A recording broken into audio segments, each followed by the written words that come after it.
Ao encerrar o shutdown e prometer à América que dedicaria a maior parte de sua atenção aos assuntos internos, Trump voltou sua atenção para Nova York, onde supostamente um democrata, mas na verdade um típico neofascista, anticapitalista e islamista. Mamdani o desafiou, seja para um duelo, seja para uma competição de quem come mais salsichas.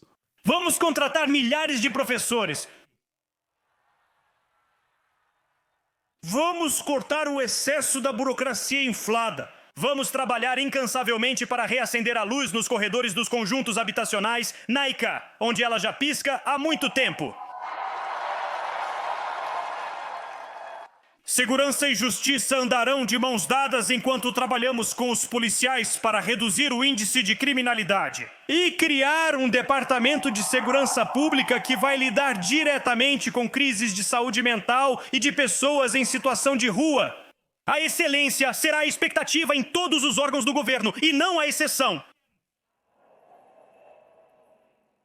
Nesta nova era que estamos criando para nós mesmos, vamos nos recusar a permitir que aqueles que promovem divisão e ódio nos coloquem uns contra os outros. Neste momento de escuridão política, Nova York será uma luz. Aqui, acreditamos em proteger aqueles que amamos. Seja você um imigrante ou membro da comunidade transgênero. Uma das muitas mulheres negras que Donald Trump demitiu do serviço federal. Mãe solteira ainda aguarda que os preços dos alimentos baixem. Ou qualquer outra pessoa que se encontrou em uma situação difícil, sua luta também é a nossa luta. E construiremos uma prefeitura que ficará firmemente ao lado dos moradores judeus de Nova York e não recuará na luta contra o flagelo do antissemitismo. Isso... Ou seja, ele decidiu lutar contra si mesmo. Onde estamos? Mais de 1 milhão de muçulmanos sabem que pertencem não só em 5 bairros desta cidade, mas também nos corredores do poder. Nova York não será mais uma cidade onde se pode usar a islamofobia para vencer eleições.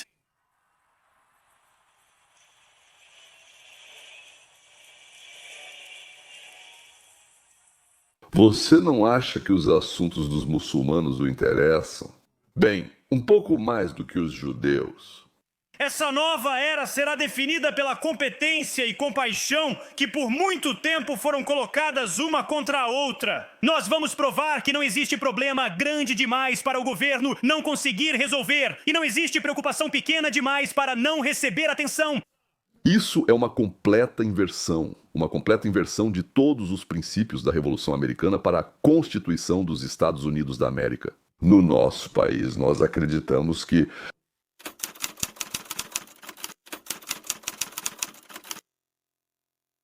Ronald Reagan formulou isso em geral, uma afirmação clara para os americanos. Vocês, governantes, não se intrometam em nossos assuntos. Nós os elegemos para nos protegerem. E vocês estão tentando nos escravizar, senhoras e senhores. E então começaram os ataques diretos e tolos contra o presidente. Afinal, no fim das contas, se alguém pode mostrar à nação traída por Donald Trump como derrotá-lo, é a cidade que o criou.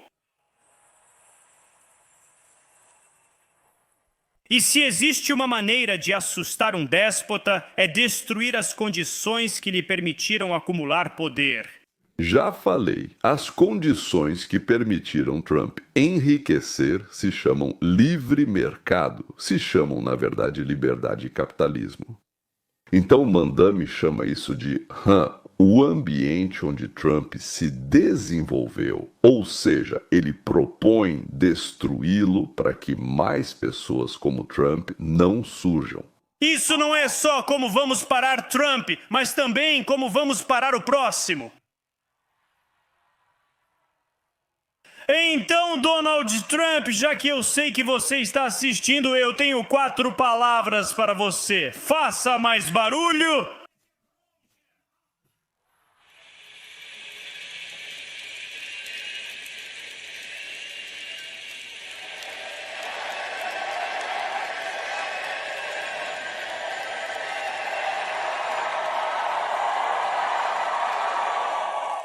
Euforia da multidão de admiradores. Vai lá, faça o que quiser, estamos te desafiando para uma luta. Nós... Vamos responsabilizar os proprietários desonestos, porque os Donald Trump e outros da nossa cidade ficaram confortáveis demais explorando seus inquilinos. Vamos acabar com a cultura de corrupção que permitiu que bilionários como Trump evitassem pagar impostos e usassem benefícios fiscais.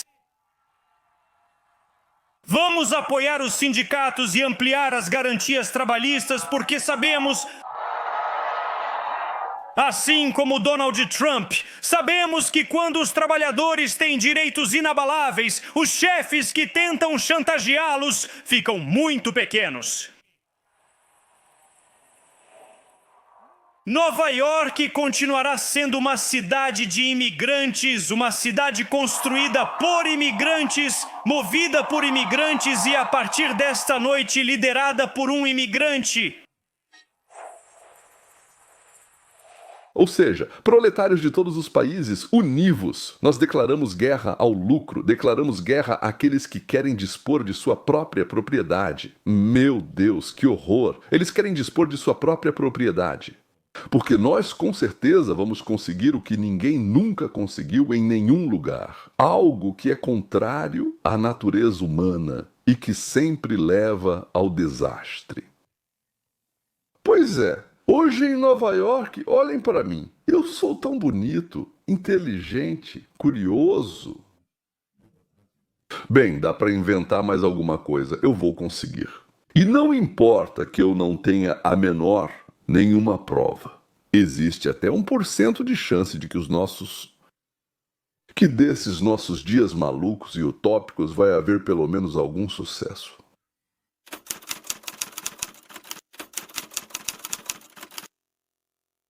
Vamos tentar olhar para as ideias de Mandami e entender. Por exemplo, a ideia mais popular dele é ônibus gratuitos, ou seja, transporte gratuito. Eu realmente não entendi o que ele quer dizer. Para os pobres, sim. Para todos, dificilmente, isso custaria 4,2 bilhões de dólares ao ano. Para os pobres, sim, ou seja, 1 milhão de pessoas... Vários economistas tentaram calcular e chegaram então à conclusão do que provavelmente ele quis dizer. Lá há aproximadamente 1 milhão de pessoas que são pobres, que receberão certos cartões com os quais poderão entrar nos ônibus e andar de graça. Ou seja, a Metropolitan Transportation Authority, essa organização que administra os ônibus, o metrô e coisas do tipo, não vai receber, digamos, de aproximadamente 1 milhão de pessoas, não vai receber essa receita. Talvez lancem novos ônibus para eles, mas isso não importa. O importante é outra coisa. Então calcularam que o mínimo que Mandami precisa conseguir de algum lugar é 800 milhões de dólares por ano para que esse milhão de pessoas possa ser transportado de graça para lá e para cá.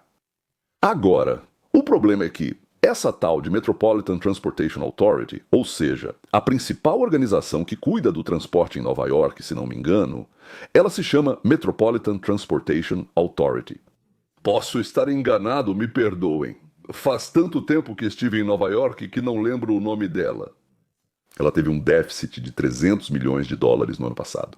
Ou seja, tem o estado de Nova York, tem a cidade de Nova York e tem o estado de Nova York. O estado de Nova York reembolsou esse dinheiro para a cidade. A governadora do estado de Nova York já disse que ela, daqui a um ano tem eleições em novembro, ela precisa se reeleger. E para ela, então, Lisa Stefanik, ela, por assim dizer, já está atravessada na garganta dela. E é bem possível, por assim dizer, que seja eleita no lugar dela. E Stefanik é uma republicana que foi indicada por Trump, por assim dizer, para a Organização das Nações Unidas. Depois ele a chamou de volta e pediu que retornasse ao Congresso. Porque, por assim dizer, não se podia perder nenhum assento para aprovar vários projetos de lei lá. Ou seja, a governadora de Nova York já disse que não vai dar um centavo para esses projetos, muito menos 800 milhões, o que deixa apenas uma opção para Mamdani, ou seja, aumentar os impostos para os moradores da cidade. Bem, em alguma coisa, pelo menos ali, não importa, em algum lugar aumentar algum tipo de imposto. Mas aqui existe um pequeno problema técnico. Pelas leis do estado de Nova York, bem, o estado de Nova York é o estado de Nova York. Nenhuma cidade do estado, incluindo Nova York, tem o direito de adicionar ou alterar impostos por conta própria. Não tem? Simples. O governo municipal não tem esse direito. E quando perguntaram ao governador, você vai permitir que Nova York, a cidade, implemente um imposto sobre os ônibus? Não, disse a governadora Kathy Hochul, de jeito nenhum, nenhum centavo. Ele é eleito, ela deve ser eleita daqui a 1 ano, e aumentar impostos definitivamente não ajuda na reeleição. Pergunta, onde então? Então o Mandal vai pegar 800 milhões de dólares, na verdade. Não são apenas 800 milhões, são 800 milhões todo ano. Resposta, lugar nenhum.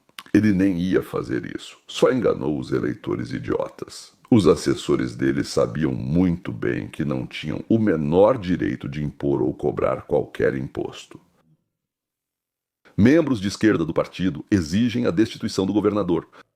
E talvez em breve tentem assassiná-la, porque ela realmente está atrapalhando eles lá. Na cidade, no estado, os esquerdistas exigem a extinção da polícia e o aumento da tributação sobre os ricos. Bem, traduzindo isso para um russo normal, significa árabes, arabizadores. Eles são arabizadores, então nós vamos arabizá-los. E então, digamos, medidas radicais em relação à moradia. O que isso significa?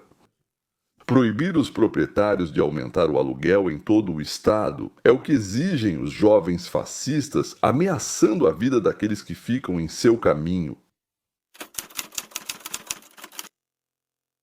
Acordos com o ex-prefeito de Nova York, que está terminando seu mandato em pouco mais de 50 dias, ou seja, vai deixar de ser prefeito e está saindo. A Casa Branca concordou em dar à cidade 18 bilhões de dólares para 2 dos maiores projetos de infraestrutura, incluindo a construção de um túnel. Ou seja, sob o rio Hudson, pelo que entendi. Sob o Hudson, talvez. Não sei, acho que é sob o Hudson. E a expansão da linha do metrô em Manhattan foram, bem, projetos sérios. Isso é uma ajuda séria para a cidade em termos de emprego para os trabalhadores da construção civil e para aliviar o tráfego entre Nova York e Nova Jersey. Trump, que disse que iria verificar se estava pronto para fornecer esses fundos à nova equipe, retirou essas, em geral, grandes quantias. Os 18 bilhões representam uma quantia muito significativa. E, digamos assim, agora, depois que esses projetos não vão, pelo menos num futuro próximo, avançar, nós não sabemos, certo? Então milhares de empregos serão perdidos. As licitações para negócios locais não ocorrerão, ou seja, os negócios locais geralmente recebem bastante, digamos, benefícios, pedidos e coisas do tipo. Projetos grandes assim. Agora, as receitas fiscais de longo prazo vão para a cidade, com esperança de desenvolvimento das áreas vizinhas. A interrupção dos projetos levará ao enfraquecimento do planejamento econômico dos serviços municipais. Em 26, Nova York poderia ter recebido subsídios, além desses 18 bilhões lá. Expansão do desenvolvimento de fibra óptica, a subsídios para o desenvolvimento de tecnologias municipais, a expansão e modernização do abastecimento de água, subsídios para a arborização e coisas do tipo, e assim por diante. Então, depois do discurso de Mandami com seu desafio ao presidente e, portanto, acusação contra as autoridades federais, parece que todos esses subsídios vão ser engavetados. Bem, tipo, talvez algum dia, não agora, algum dia. Agora não é só o Trump.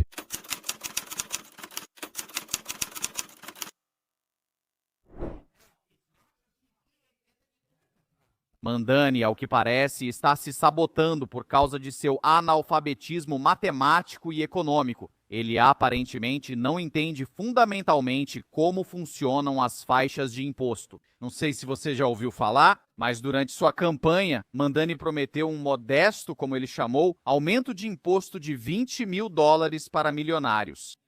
Agora ele afirmou aos eleitores que qualquer pessoa que ganhe $1 milhão por ano pagará mais 20 mil dólares devido ao imposto de 2% para milionários. Certo? Parece razoável, não é? Mas há um problema. As alíquotas marginais de imposto não funcionam assim. É hora de explicar. Nova York não cobra uma certa porcentagem de toda a renda. É mais complicado do que isso. Por exemplo, se você ganhou até $12.000, foi cobrado 3%. Isso dá $360 sobre 12 mil. Se você ganhou algo entre 12 e 25 mil, digamos, 25 mil então foi cobrado de você. Dessa diferença, 25 menos 12 dá 13 mil, 3,7%, isso é mais $481. O próximo patamar, de 25 a 50 mil, é 3,8%, somando mais, $950. Se você ganha mais, então a partir de 50 mil, digamos. Ele diz que todos que ganham até 1 milhão, eles pagam 3,9%. Ou seja, se você recebeu 1 milhão, isso será $37.050. Ou seja, o beneficiário total. Aqui alguém recebeu em Nova York $1 milhão e ele vai pagar para a cidade. Para o estado é uma coisa, para o governo federal outra. Para a cidade, $38.841. Legendas Mondale adicionou legendas. Não pode mudar esse sistema de 4 etapas, acrescentou ele. Não pode aumentar o imposto sobre os cidadãos, acrescentou ele. Vou fazer com que aqueles que recebem 1 milhão paguem 2% a mais e vamos receber 20% de cada uma dessas pessoas super ricas. Acrescentou, pessoas com renda superior a $1 milhão pagam 40% de toda a arrecadação da cidade. O prefeito e o conselho municipal só podem pedir para que eles paguem mais, pedir para que deem, além de tudo o que já pagam, mais $20 mil para a cidade. Não pode. Mas então, por que Mandani diz que vai obrigar os ricos milionários a pagarem mais $20 mil cada um? Diariamente, anualmente, diariamente? Eles podem diariamente. Aliás, ele simplesmente está mentindo e só isso. Bem, ou seja, Lokov está levando o dinheiro para a urna eleitoral. Nada mais. O que vocês acham que os bolcheviques faziam? A governadora de Nova York, Kat Hochul, está discretamente bloqueando a pauta de Mandani da Albânia. Aqui está a reviravolta devastadora. Ela apoiou ele, certo? Hochul apoiou publicamente Mandani contra o ex-governador Andrew Cuomo ainda em setembro, aproveitando a onda de sua popularidade. Agora que ele venceu, ela está destruindo cada promessa feita por ele aos eleitores. Ela disse que ele prometeu. A promessa de transporte público gratuito e cancelar a tarifa dos ônibus está morta, isso não vai acontecer. Se Mandani não aumentar os impostos, estará condenado. Cada promessa que ele fez, desde ônibus gratuitos até cuidados infantis universais, desde mercados municipais até o congelamento do aluguel, tudo isso estava condenado desde o início. Toda a plataforma de Mandani depende de um enorme aumento de impostos que nunca vai acontecer. A equipe dele estima que só o Sistema Universal de Cuidados Infantis vai custar de 5 a 8 bilhões de dólares por ano. Adicione ônibus gratuitos por 700 milhões, congelamento de aluguéis, mercados municipais de alimentos e você terá mais de 10 bilhões de dólares em novas despesas anuais. E o único plano dele para financiar isso é um imposto de 2% sobre a renda dos milionários, que ele calculou completamente errado. A alíquota do imposto corporativo subiu de 7,25% para 11,5%, o que já está fazendo com que donos de empresas e investidores deixem a cidade. Lembre-se, o capital é móvel, o capital se move. Então, quando as empresas enfrentam prejuízos por causa da tributação, o que elas fazem? Elas vão embora. E quando fazem isso, levam tudo. Pagamentos diretos de impostos, empregos, impostos de renda, impostos sobre vendas e dos funcionários, impostos sobre propriedade. E o que resta? Prédios vazios. Já vimos como esse êxodo em massa começou. Quero dizer, os preços dos imóveis na Flórida dispararam. Estimam que apenas na última semana foram investidos 100 milhões de dólares em imóveis, e não só na Flórida. Estamos recebendo informações de que New Hampshire está atraindo muita atenção de empresários e moradores que só querem fugir dos impostos malucos de Nova York, mas querem continuar no Nordeste. Então, quero dizer, de novo, não poderia ser melhor. Mandani enfrenta uma situação impossível. Ele está sendo pressionado por Washington, está sendo pressionado por Albany, já que Hochul se recusa a aprovar o aumento de impostos, deixando-o sem receita e sem cumprir as promessas. E ele está sendo pressionado por Wall Street, já que os líderes empresariais estão fugindo e o capital está sendo evacuado. Uma associação estima que 87 bilhões de dólares já estão sendo redirecionados. Enquanto falamos para a Flórida, são 3 estados: Flórida, Texas e Tennessee. A tragédia em Nova York mostra o resultado do choque entre retórica revolucionária e aritmética básica. Exatamente, quando há para onde ir. São exatamente aqueles que sustentam a cidade: prefeitos, conselhos municipais, metrô, escolas e infraestrutura, que estão indo para onde lhes oferecem melhores condições de vida e de negócios. Em Nova York, os lugares que ficaram vagos são ocupados por pessoas em situação de rua, imigrantes ilegais e criminosos. E a cidade acaba se tornando aquela 42ª rua e o bairro do inferno. Ou seja, a cozinha A que existia antes de Giuliani. Eu morei lá nos anos 80, bem no começo dos anos 80, não era para os fracos de coração. E drogas, ladrões bêbados, prostitutas de rua baratas, armas, cafetões, guerras por território e sujeira. Sujeira, picles, sujeira, um pesadelo. O que acontecia nessa rua à noite? Numa sexta ou sábado? Montes, sujeira, lixo, um pesadelo. Bem, talvez de vez em quando Nova York precise ser sacudida. Ou talvez alguém tenha colocado Mandani no poder para derrubar o mercado imobiliário da cidade. E quando vão fugir de lá? E os preços vão despencar. Simplesmente o Níger Valentos vai comprar tudo por uma ninharia. E então eleger um republicano e limpar a cidade dos indesejáveis.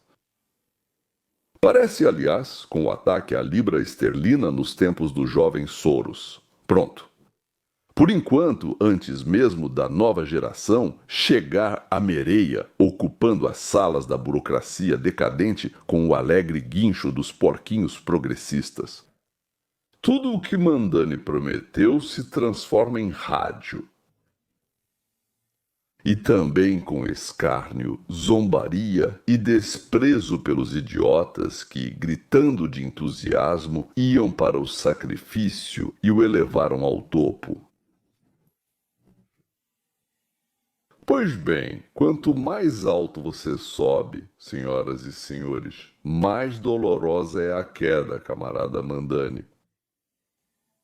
Até a próxima vez.